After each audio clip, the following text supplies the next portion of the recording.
me. Does Okay. anybody else see a block in the middle? No. No, Okay. I think we're all good. Yeah, Cody says no. Okay, good. Yeah, that's a good question. That's happened to me before. So if that changes, let me know. Like suddenly everyone's just seeing the chat. and Yes. slides. Okay, we will. All You want to mute? I'll unmute. right, I have to mute, so Jamie's gonna take over. All right. And Oh, like sorry. yeah, Joey and I are at an event this week here. So oh, there she is. She just jumped right in the party over here. But so what's up, everyone? We're streaming on a few different platforms right now. Of course, it's best if those of you are here in Zoom with us. That's the preferred spot to be. As Joey said, we're really excited for the presentation tonight. I think Joey and I met David and first time down at the powwow event, where Joey and I both had the opportunity to speak. But then David, you had you have a table there? We had a booth there, yes. At the West Oh, Palm. you might be muted too, Dave. Oh, I'm sorry. No, you're not muted. That's my fault. I'm sorry. Go ahead, David. Yeah, we had a booth at West Palm in the West Palm Beach powwow, Amazon Yeah. powwow. Awesome. Yeah. So I'm going to hand it over to David. We're going to, as always, go, probably call it 45 minutes, an hour, however long it takes. Feel free to ask questions. It's kind of a unique topic. So it's one of those topics that, it doesn't always come. You don't always hear about it because it's not necessarily about the latest hack and the latest this, but it's like the real stuff that can make a real difference in your business. So, I definitely recommend you guys, pay attention closely. As Joey said, don't be afraid to ask questions. David, Joey, and myself met earlier today for a bit and kind of talked through some things. So we will, I'm really excited for this because again, these are the type of things that can really make a difference in your business and get really spark some unique ways that you can kind of compete on the platform. So yeah, David, with that, I'm going to hand it over to you if you don't mind with a little bit of an introduction. And I know at some point, David will, he's got his info here.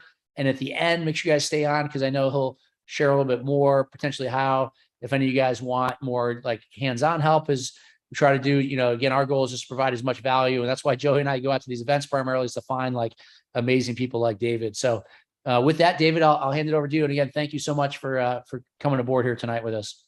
Sure. Thank you very much, Jamie and Joey. First of all, I just want to say if anyone wants to, I do not have a website, but if anyone wants to reach out to me on LinkedIn, I'll accept your invitation. There's only one person on LinkedIn who spells their name like I do. So I'm easy to find. Tonight's topic is safety testing. I would call it compliance, but I know that means other things in the world of Amazon. So I've been running laboratories for 25-ish years, maybe a little more, and I've been in specific and consumer product testing for 12, 13 years. I opened my own laboratory. I sold it 5.5 years ago. I run it for people who bought it for me, a multinational laboratory. But the last several years, we saw that our business moved a lot towards Amazon. Amazon did not used to enforce many regulations, safety regulations. I think they realized that they have a lot of liability if there's issues, and so they started enforcing them. And these are actual government safety regulations. They're not. They didn't. Well, they don't think they made them up. Some things they did make up, but for the most part, the regulations are real. They're government regulations, and if you'd sell in Target or in Walmart or in any brick and mortar store, you would have to meet these regulations.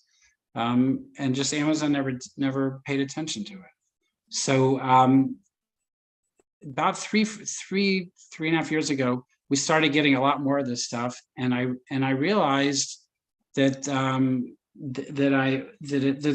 it's very complicated for people figuring out what Amazon wants. especially if they never sold in brick and mortar stores. So I've been helping people ever since then figure out what they need to do to get their testing. So to meet all these requirements. So when I was putting together these slides, I realized that when I talk to a customer, I know what their product is and I talk to that product. But with a group like this, there's a lot of different kinds of products. So I basically divided it loosely into two groups. There are consumer products that are durable, toys, clothing, cosmetics, electronics. Cosmetics, not quite durable, and then there's consumables. The reason I threw cosmetics with the durables because the way to think about them is very similar to how you think about durables. So many people run their business, they started their business. I don't know this group specifically, but I know a lot of people started their business as a side thing, maybe out of their house. And they were sort of wearing all the hats, doing everything. And they dealt with problems as they came. And it becomes a problem, especially as you have a more substantial business. You really need to think out. You need to think out how am I going to approach making sure my products are safe, and what's a systematic way to do that? Because there's nothing like, especially going into Q4, having Amazon pull your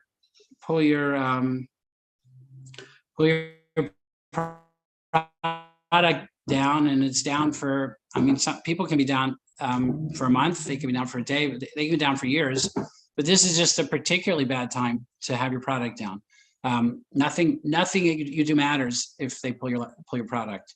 So for this group of items, children's products, cosmetics, electronics, there are, I put together six things that need to be done in order to plan to have safe products, to plan to have products that meet regulations.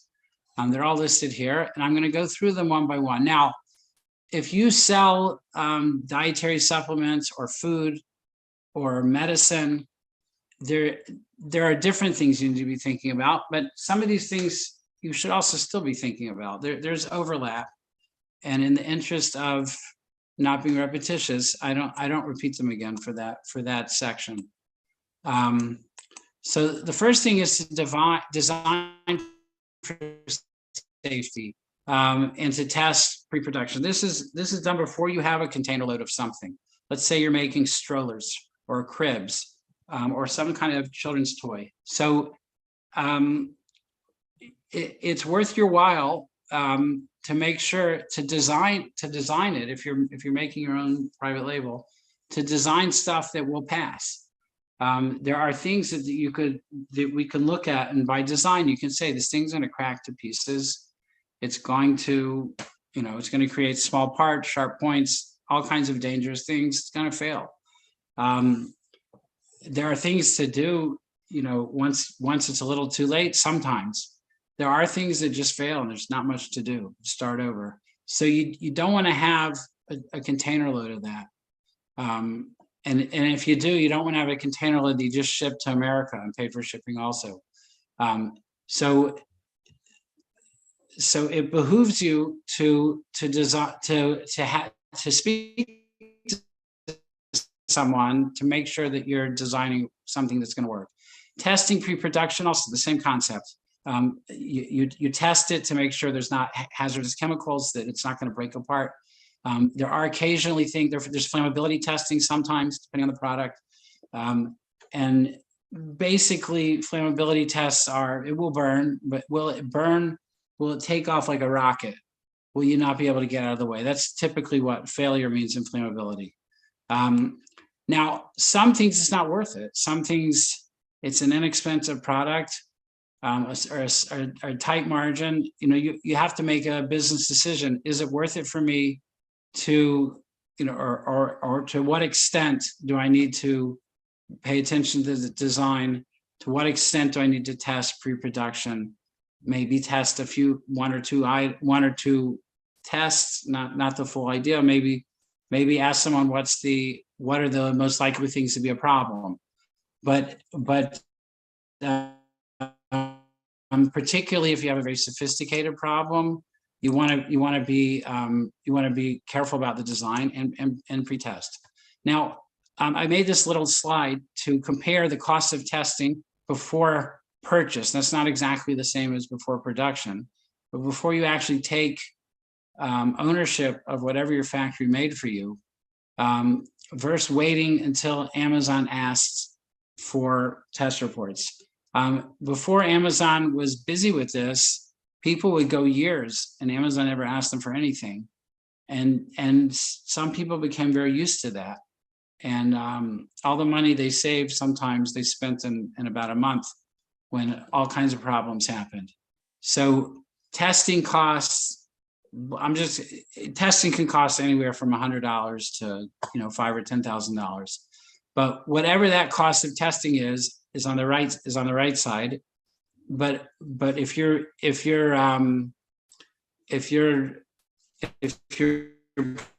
product is pulled by, if your listing is pulled by Amazon, well, you could lose sales for weeks, for months till you get it up. If you have a labeling problem, let's say tracking labels. Tracking labels is a very simple thing, ignored by Amazon a lot, ignored by a lot of companies. Or let's say you didn't write on a toy age 3+ and a small parts warning that it's a choking hazard, and there's a very specific way it has to be written. But let's say you didn't do it properly, and you've already shipped. Well, first you've already printed all your boxes, all your packaging, or let's say worse, they're already loaded into cases and they're in Amazon's warehouse or your third-party logistics warehouse, and you have to change the labels to be able to pass. That's a very expensive thing to do. You really don't want to be in that position. If you get your labeling done in advance properly, you're not going to be paying. You're not going to be paying for stickers. You're not going to be paying for a guy to open every case and put the stickers on the box. You're saving your.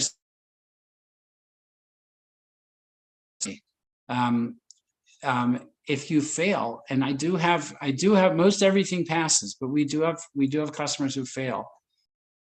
And however much stock they have, it's failed. Now, they may have some way of unloading it at a discount, but that's not really legal, and that's not safe.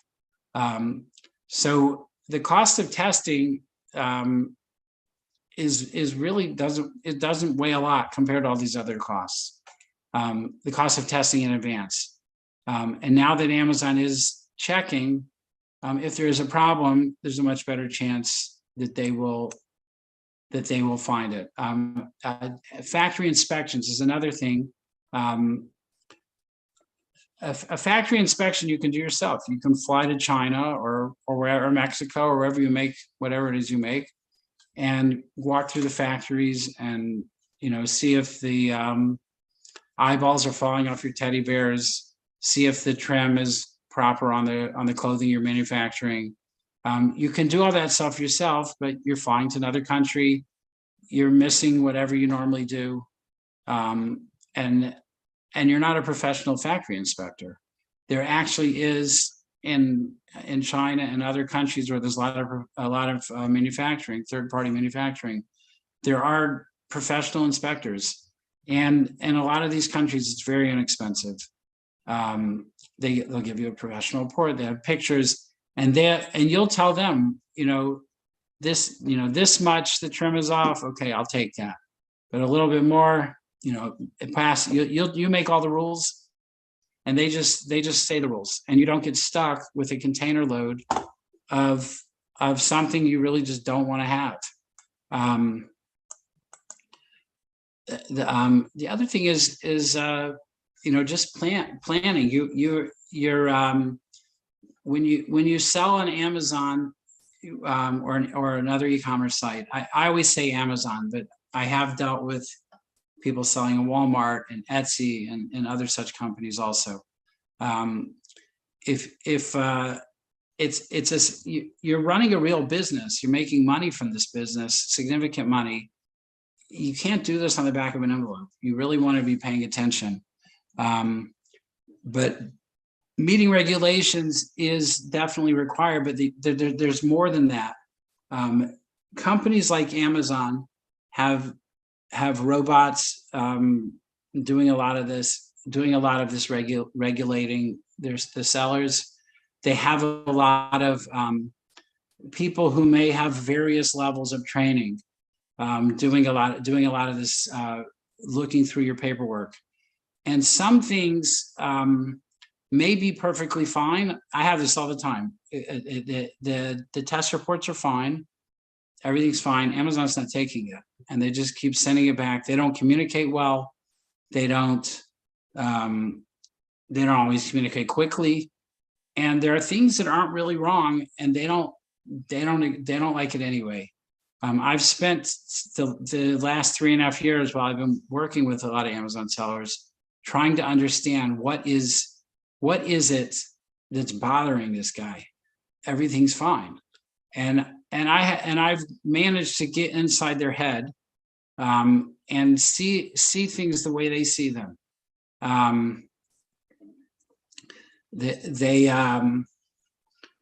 They like everything to be super clear, and you really have to get inside their head to understand what is it that's not clear. You know, they don't know everything you're thinking, and they just, you know, they find problems that don't necessarily exist. But to the extent possible, you want to be able to understand what those things are, and make sure your paperwork is written in that way that they will understand it, and they will, you know, accept it. Now, there are things in Amazon, in some places they're stricter than they should be, and there are places where they're more lenient than they should be. The tracking labels is one example of that. For the most part, they don't insist on tracking labels. We can talk about what tracking labels are later, or maybe at the end of this slide I'll talk about it. But whether or not you have, whether or not they're bothering you about tracking labels, whether or not they're on top of it, you do need to have them. And it's like like labeling, which I talked about in the earlier slide. If they catch you without tracking labels and they insist on you putting them on, it's going to be a major job. You have to, you know, print the stickers, hire people to go in the warehouse, or hire warehouse employees. And you don't want to be doing that. You don't want to be spending that kind of money, and you may be down while it's happening. By the way, Customs and Border Patrol also enforces regulations. It's not just Amazon. And we also get people who don't even necessarily sell on e-commerce altogether, who you just caught by Border Patrol, and they are Customs, and they also have to, you know, Customs in that case will usually seize their product, put it in a warehouse, and you're paying the bill for that warehouse. And then I think they go on vacation or something. But so you really don't want to. You want to make sure you are meeting all the regulations, and you know, and avoid a lot of trouble like that. Now, I did say at the end of this slide I would talk about what tracking labels are. I have a post about it. I did it several months ago on LinkedIn. But basically, a tracking label is there. It's specific to children's products. Which and the purpose of it is, if you, God forbid, ever have to have a recall, you would be able to limit the recall, to make it a surgical recall. The tracking labels give that information to help you. So there will be usually a code that will say what factory it was manufactured in. Most smaller companies manufacture in one factory, but you do have, even a small company may switch production at some time. You may get tired. You may decide you don't like your factory and go bring production to a different factory. Well, how do you know? how do you know, how does your customer know, or how does anyone know where this one was made? Maybe you left the factory because they're doing a bad job and have bad quality. Maybe it even will end up, you'll find out it fails something, too much lead, too many small parts. So if you have a code which says what factory it is, and I say a code because it's nobody's business, proprietary, but you know what the code means. So when there's a problem, if there's a problem, you could say, oh, it says BB. BB stands for the Dongguan silicone cup factory. So so you know, I stopped production there 2 years ago. All my new stuff says AA, which is, you know, the Shenzhen plastic silicone cup factory. So the code tells you I don't have to recall anything I made at the Shenzhen factory. But if you don't have a code, you don't know what factory it was made at. The code also says what month and year it was made. Maybe something happened. The machines were running hot one day or one week, and everything it made was thermostat blew out or something like that. A heater is not working right. So everything didn't come out well, but it was only right then. So your tracking label will say that could also be a code, or you could write that out. It could also be more than every month. You could have every day of the month have a different code. And if you're Hasbro, you definitely do that. But most smaller companies don't do that. I know in Europe they have, my father used to ship to Europe. Europe, they number the weeks of the year. If you get a European calendar from like a shipping company, or actually any shipping company, it will say month. It'll say week 27. I remember my father told me the first time he ever saw that, he's like, "What is week 27? It's August. We don't have 27 weeks." And they said, no, get the, and so he got the calendar, and then he always knew. It's so when things are taking several weeks, you can actually, there's less confusion which week you're talking about when something we do. But anyway, maybe use something like that if you want to do it more often than every month. And you could say, in every week of the year, you could have a different number for that, or a different letter for that. And if you want to do such a thing, and that just helps you if there's a recall. But it's the law. But understanding the purpose of the law helps you understand what it needs to be. It also needs to say made in China, Mexico, India, wherever it is, and your company name. And the last thing is invariably there will be some problems with Amazon. I fight with Amazon every day. There's always there's often ways to solve these problems.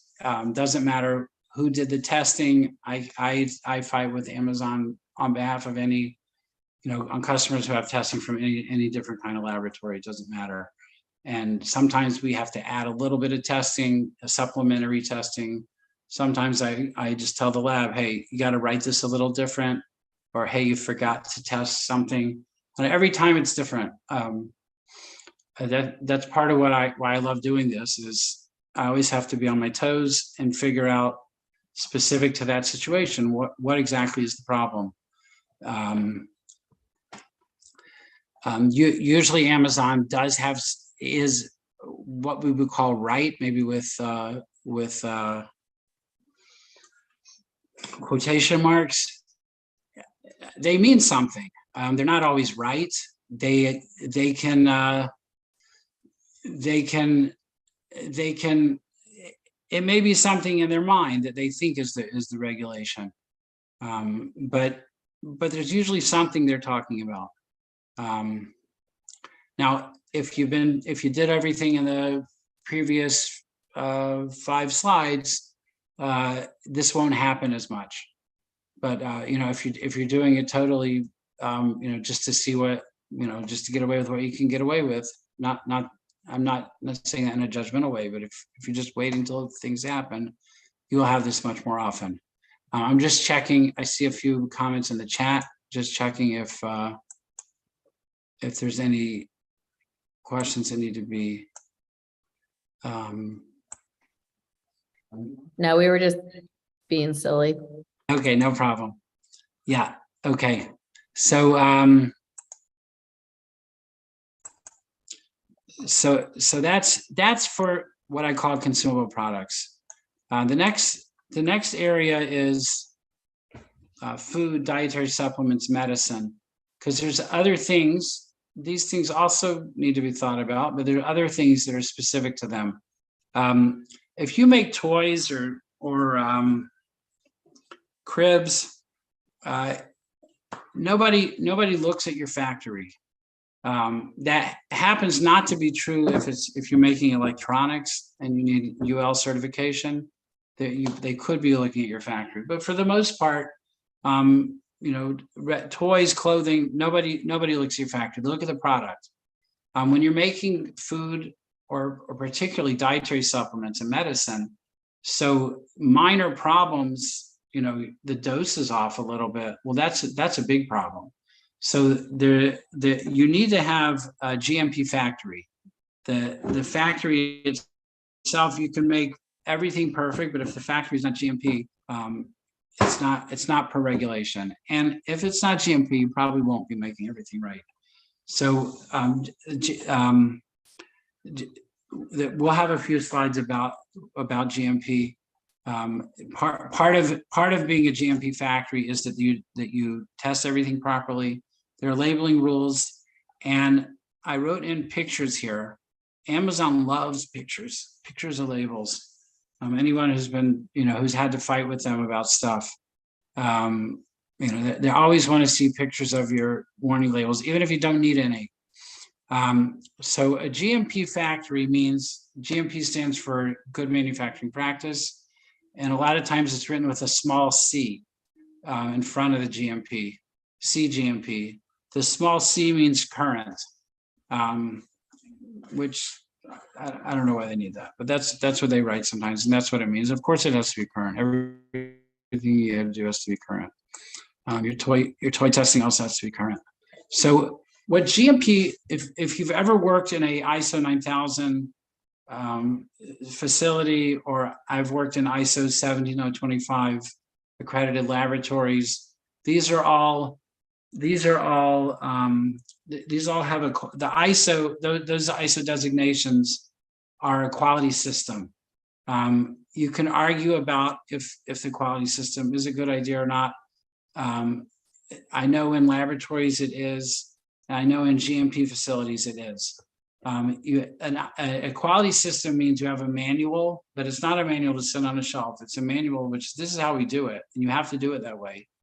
And it has to be written properly. You're audited every year or two, depending on exactly the system you're in. And there's a rule about how to do everything so that you'll do it right, you'll do it consistently. Everyone has to be trained to do whatever it is they have to do on things that affect quality. The equipment has to be checked or it actually works properly. Things have to be clean to the extent that cleanliness matters. Incoming ingredients have to be checked. You may need test reports on incoming ingredients, depending what they are.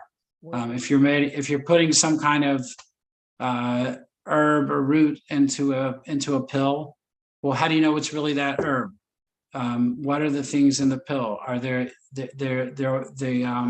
be testing that there aren't hazardous metals or all kinds of things in it, and then the proper dosage is put in.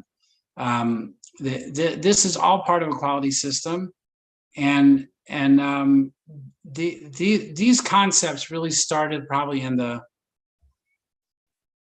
post World War II era, when the quality people first started developing this whole concept. A lot of this has to do with how the Japanese car industry outdid the American car industry. They had quality systems. They didn't just check the car. You don't just check the product at the end. The whole system is quality, and so the So it raises the likelihood that the final product will also be quality. So you need it. Just let me jump into David for you. Sure.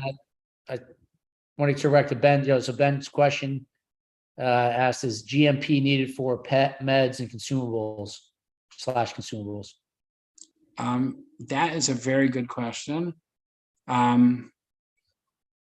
Well, I would have to research that. I don't know I don't know that offhand.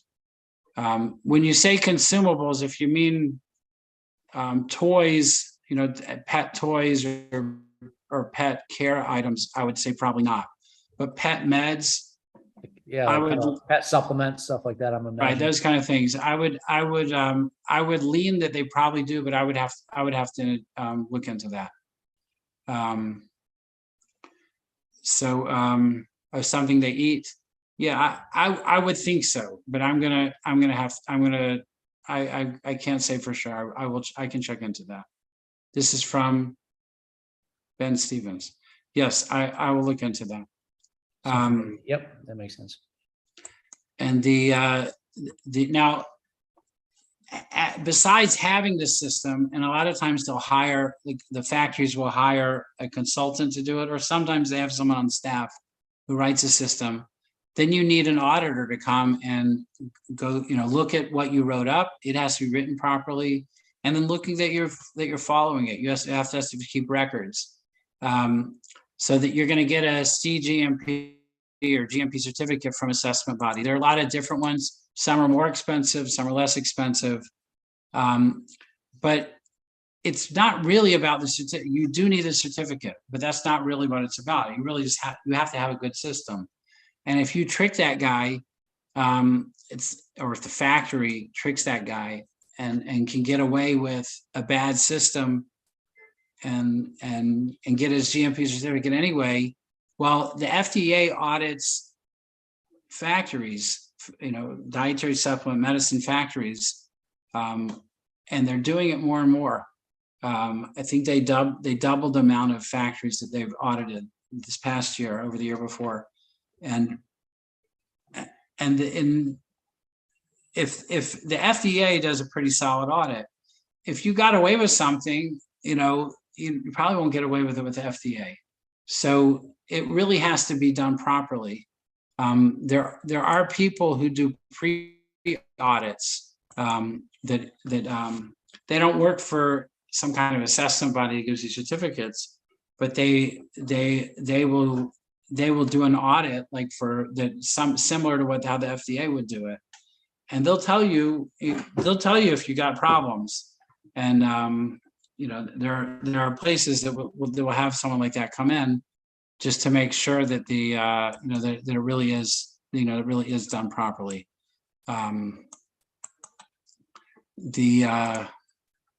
Testing your product. So by the first slide, the GMP certificate, all a place like Amazon's going to ask you for is for the certificate. They're not going to ask you if you pass your FDA audit. The FDA doesn't give you a certificate when you pass. And if somebody fails, you're not selling their product anymore. So so Amazon's just going to ask for the GMP, but don't think, like I said before, just because they're not demanding what the FDA demands, don't think that that's enough. It really has to be. You need to pick a factory that really is straightforward about this stuff and really knows what they're doing. Testing your product. So for medicine, dietary supplements, you need to. I wrote down these words because they mean they're very succinct meaning. If you're selling some kind of herb or root, so you need to identify testing that can identify that it really is that root. So this can be like a DNA test. There are different ways that they can prove these kind of things. Purity and showing no contaminants are similar kind of thing. That a contaminant would be something specifically bad for you. Heavy metals, these things can come from dirty dirt, or the water is dirty. that it grows in, or just, just from handling, things can get into it. And purity, just that it's not watered down, even if it's not necessarily dangerous, but just, that it's really, that it's not watered down or full of fillers.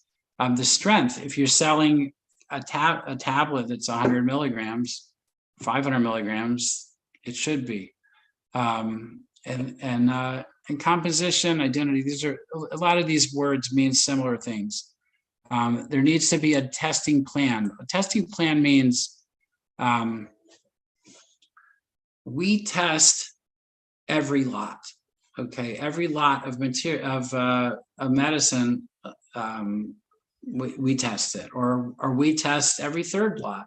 Now, whatever your plan is, it needs to be written down. That's what it is, and you have to follow it. And then there needs to be some kind of logical explanation how you got to that. Like, why did you decide that we can test it once every 7 years? Probably won't have a good reason for that. But it's they only ask me every 7 years. But the testing every lot might be something you do at the beginning, and then if you're testing every lot and it's consistent, everyone is exactly the same, then you might be able to say, well, we think we can justify testing every third lot. Maybe it's expensive to test, maybe it's time consuming, but you need to develop those justifications. You can't just make them up. And maybe you test certain things all the time and other things some of the time. Whatever it is, though, it needs to be justified. Now, a lot of this you're not necessarily going to be doing. The factory is going to be doing it, but you're very tied to them. If they mess up, you got problems. I had a customer, he was making a dietary supplement, and Amazon was giving him problems, and so I asked for their GMP certificate, their testing, and I think it was labeling pictures that they wanted. So the GMP, it turns out the GMP certificate said that they run a very good warehouse, but they were a factory.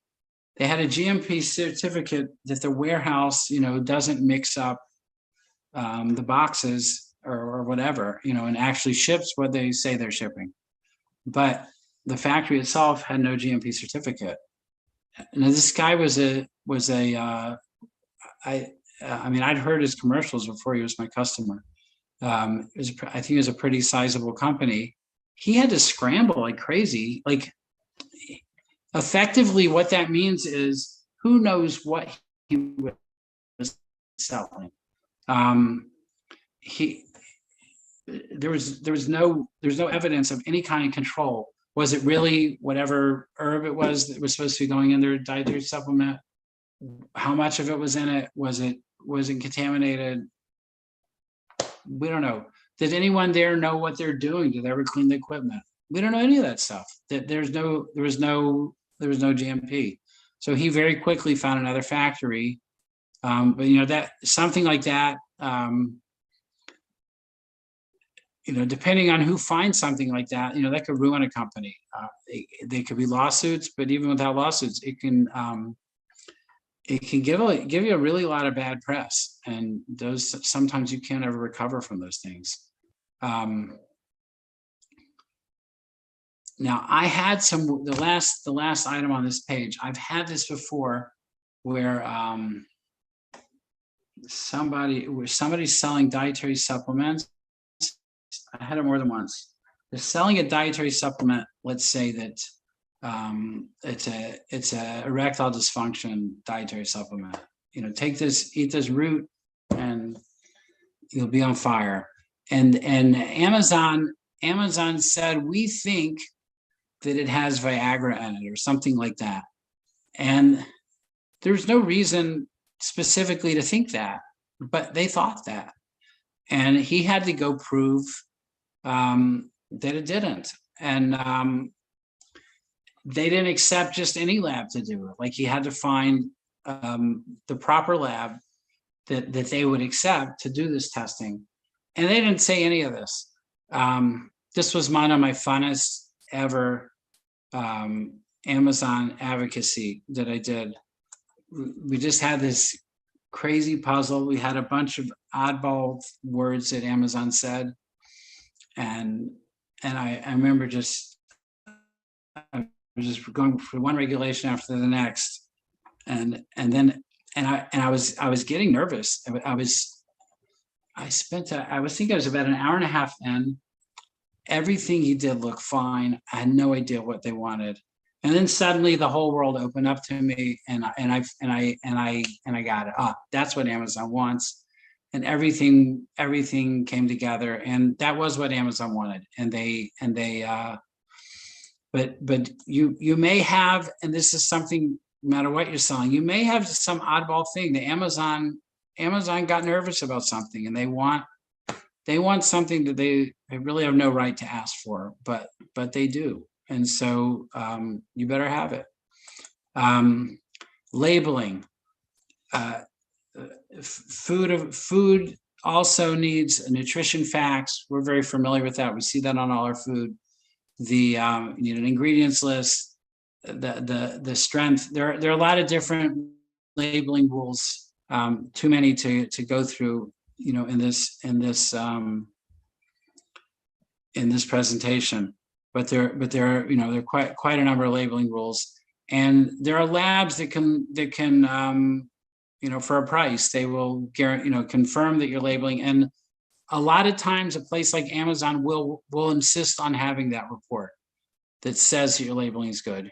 These are the things that Amazon is able to document. It's not like an opinion. It looks right, it doesn't look right. You have a GMP certificate, you have some kind of testing, you have a report that says your labeling is good. These are the kind of things that they're going to want to ask for. And of course, because it's Amazon, they're going to want to see pictures. Pictures of your label, maybe pictures, that they can read all the stuff on the label. A lot of times when you test, let's say you test a certain lot of the material, they will like to see pictures of that lot, which is totally ridiculous. If you make a different lot every week, and you've already justified that we don't test every single lot. I tested this lot, my pictures of that lot. No, we have to have the same lot. It doesn't make sense, but that's what they want, and you can't argue. Oh, here I talk about it over here. But the pictures confirm the product, the labeling, and I thought I'd written it somewhere. They want to see the pictures, the same lot as the submitted testing. So these are just the kind of things that they want. And again, with this kind of stuff, if you are having trouble with Amazon, I'm happy to figure out what Amazon's what's bothering them, and to solve the problem. And I do that all the time.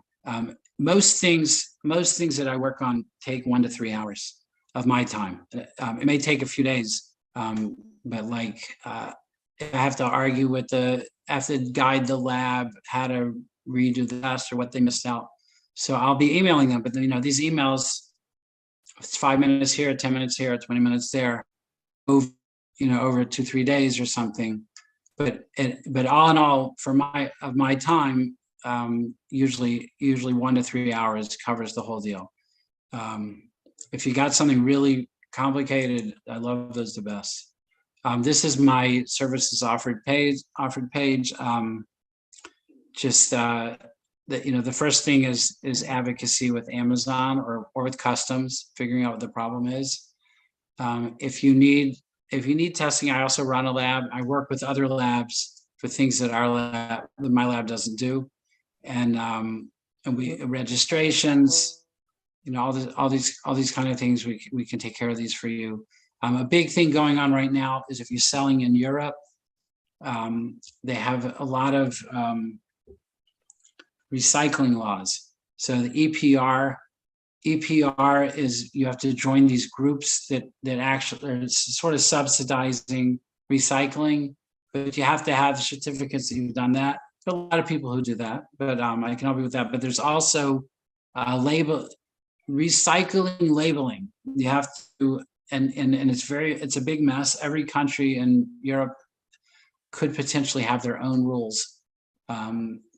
People worry like there may not be room on the box to get 15 different countries recycling rules. In France, you have to tell people to put the cardboard in the cardboard recycling container and put the plastic in the plastic recycling container, as if they wouldn't know that. But that's the rules. And if you need help, if you're selling in Europe, you need help with that. We do those kind of things also. Design consulting, like I mentioned before, if you want to design products that won't fail, and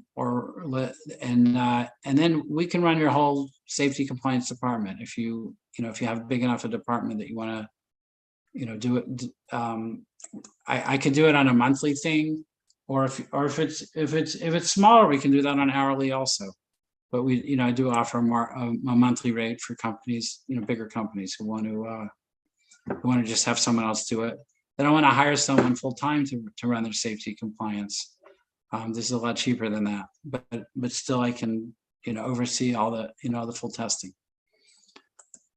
Cool, David. Yeah, really good insight. It's like I said, kind of nuanced stuff for probably a lot of people checking it out, because it's not something you guys hear about every day, but it's like obviously can make a massive difference. I saw William asked around our own operations. Yeah, a little bit different. We've got our team in Shenzhen, so we have people there that coordinate some of this stuff for us, and a little bit different too, just in our cell phone business, some of the relationships with the manufacturers, it goes back close to 10 years.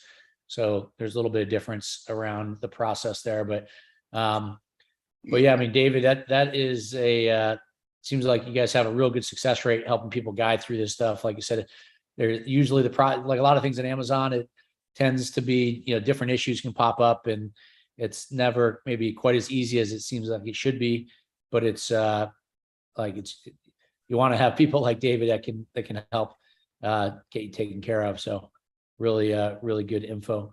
You guys in the chat, you guys can, any other final questions too? I know we'll be probably wrapping up in a couple minutes here, but feel free to ask any other final questions.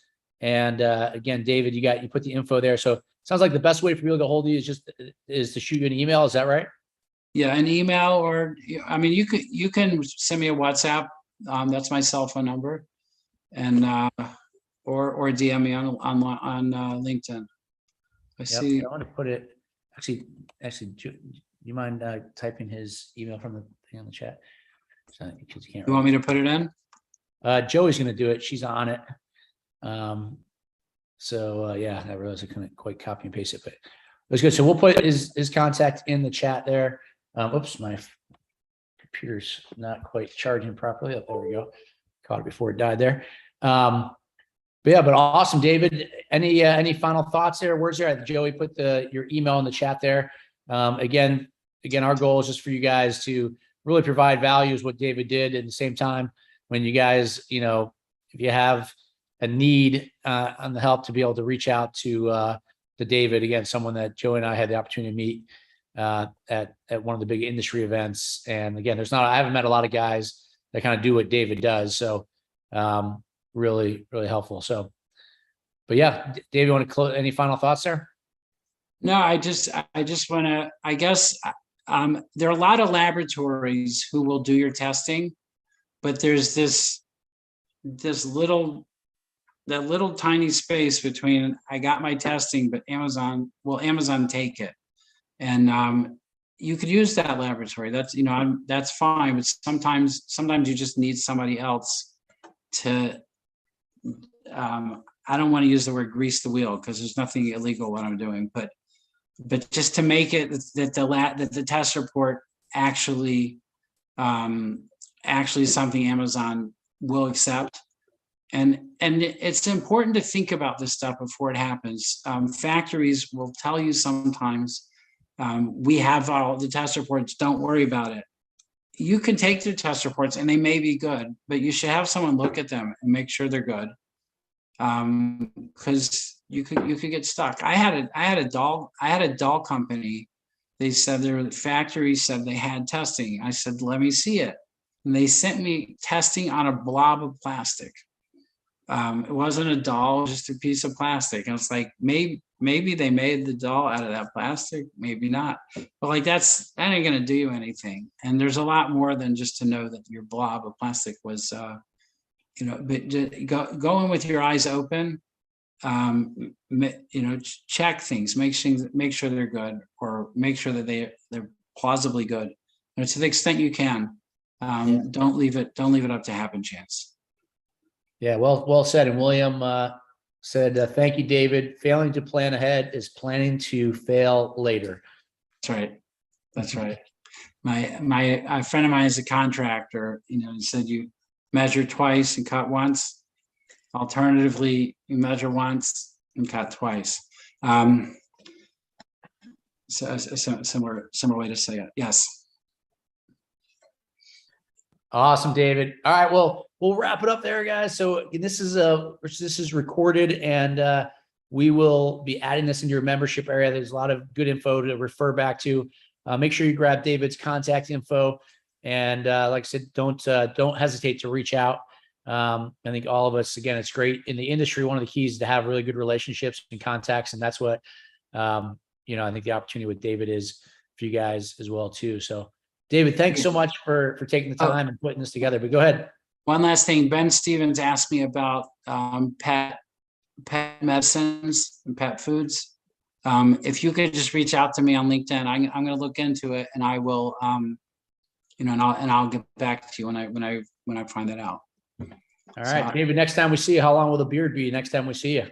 I don't know. I know there was a rabbi in New Jersey. His beard was long enough that before Easy Pass in December, when he'd go through the tolls, they would just say, "Go right through Santa, no charge." So this is a tactical strategy or a strategy of yours. I see you're building up for December. Very smart. All right. Anyway. Love it. All right. Well, thanks everyone for joining us again tonight. And David, I really appreciate it. Look forward to seeing you at another event. I'm sure before long we'll be actually into 2023. So, but again, in all seriousness, really, really great info, and really appreciate it. Yes. Thank you very much for having me. All right. Good night, everyone. All righty. Good night.